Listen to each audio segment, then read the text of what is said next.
Inquiry না করলে যদি ওনারা না করেন, হ্যাঁ আমি হাইকোর্টে আসবো, হাইকোর্টে এসে সুপ্রিম কোর্ট পর্যন্ত যাব। আমার সাহেব ছিলেন পুলিশের আইজি, ঢাকার কমিশনার, করে র্যাবকে উদ্দেশ্য করে আপনার পকেটে গুলি দেওয়া হয়েছে। আসসালামু আলাইকুম দর্শক, দেশ ও দেশের বাইরে থেকে যারা এই মুহূর্তে আমার ভিডিওটি ওপেন করেছেন সবাইকে অসংখ্য অসংখ্য ধন্যবাদ।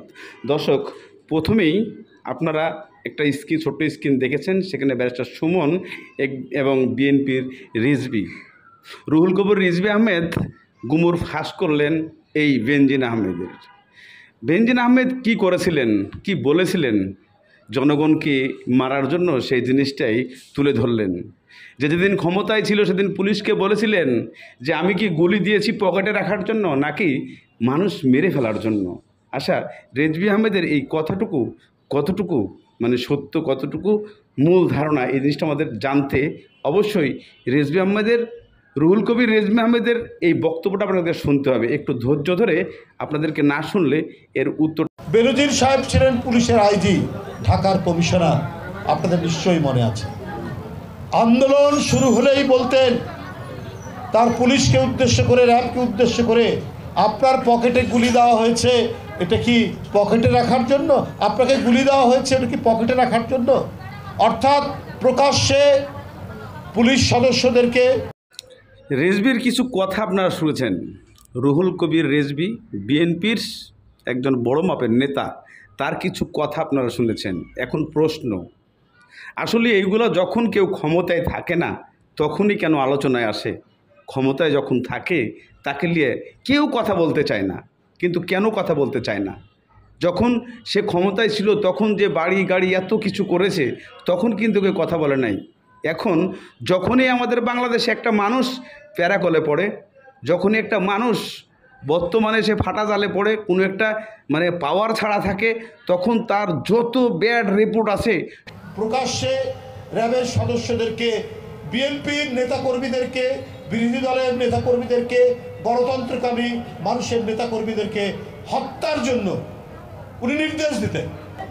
মানুষের সামনে যারা উন্নয়নের মূলা বলে মূলা ধরিয়ে লুটপাট করেছে, সেইটা কিন্তু এখন এই জারি জুরি মানে ফাঁস হয়ে যাচ্ছে।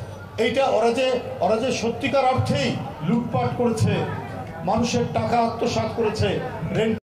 ইতিমধ্যে আপনারা রুহুল কবির রিজভীর কথাগুলো আপনারা শুনেছেন। আসলে এই কথাগুলো শুনে আপনারা কি বলতে চাচ্ছেন এবং আপনাদের মতামতটা কি? যে রুহুল কবির রিজভী যে কথাটা বলল, সেই কথাটার মধ্যে কতটুকু যুক্তি আছে আর কতটুকু যুক্তি নাই? কেননা রুহুল কবির রিজভী এখন যে কথাটা বলছে, তারা হয়তো ক্ষমতায় নাই বিধায় তার অপরাধগুলা প্রকাশ পাচ্ছে। কিন্তু আমার প্রশ্ন, আপনারা কেউ যখন ক্ষমতা থাকে তার পিছনে কোনো কথা বলা হয় না। এই জিনিসটাই আমাদের দেশে সবচাইতে সমস্যা বেশি। এখন চলুন ব্যারিস্টার সুমন কি বলছে বর্তমানে বেনজিনকে নিয়ে। না, বিষয়টা হচ্ছে কি, দেখেন অনেক এফালন থেকে শুরু করে অনেকের বিরুদ্ধে তো আমি মানে এইসব জিনিস নিয়ে আসছি। তা আমি এটার যখন রিপোর্টটা হয় তখন আমি আমেরিকাতে ছিলাম। তা আমি ভাবছিলাম যে দুদক এত বড় একটা রিপোর্টের পরে এমনি ইনকোয়ারির ব্যবস্থা নেবে।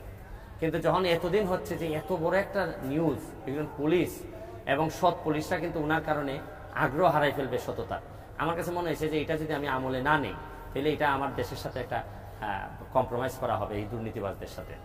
আমি ওই ইনকোয়ারিটা চেয়েছি, ইনকোয়ারিটা আমাদের সামনে আসুক, কি দুদক ইনকোয়ারিতে পায় আমরা দেখতে চাই। ইনকোয়ারি না করলে যদি ওনারা না করেন, হ্যাঁ আমি হাইকোর্টে আসবো, হাইকোর্টে এসে সুপ্রিম কোর্ট।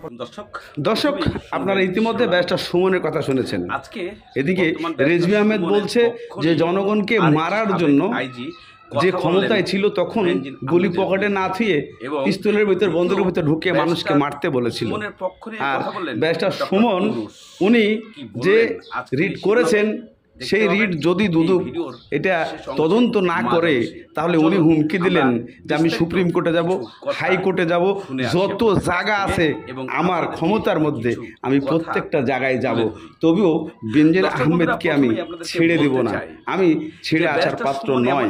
দর্শক, এখানে ব্যারিস্টার সুমনের কথার প্রেক্ষিতে আসলে আপনারা কতটুকু যুক্তি দেখতে পাচ্ছেন যে আসলে এটা কি সঠিকভাবে সে কাজ করছে নাকি? অবশ্যই কমেন্টের মাধ্যমে আপনারা জানাবেন এবং রিজভী আহমেদের